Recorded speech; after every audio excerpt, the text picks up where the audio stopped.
Under a red sky, a basket drifted among the reeds of the Nile, carrying a baby marked for death and for destiny.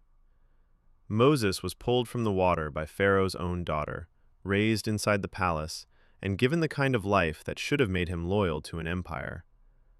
But one day he saw his people crushed under whips, and something in him broke.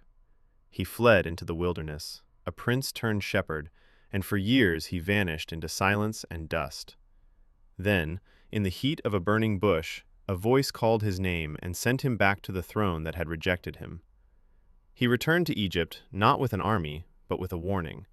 Plagues darkened the land, rivers turned to blood, night fell over homes that had once laughed at his people's suffering, and when Pharaoh still refused to release them, Moses led Israel into the desert with nothing but faith and fear behind them.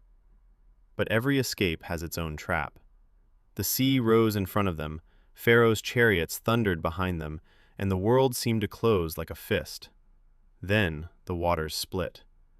Moses walked a people through the impossible, and for 40 years he carried their hunger, their rebellion, and their hope across a wilderness that tested every promise. He never entered the land he spent his life pursuing. He only climbed the mountain, looked across it, and disappeared into history. Great leaders do not always get the reward. Sometimes they only get the mission.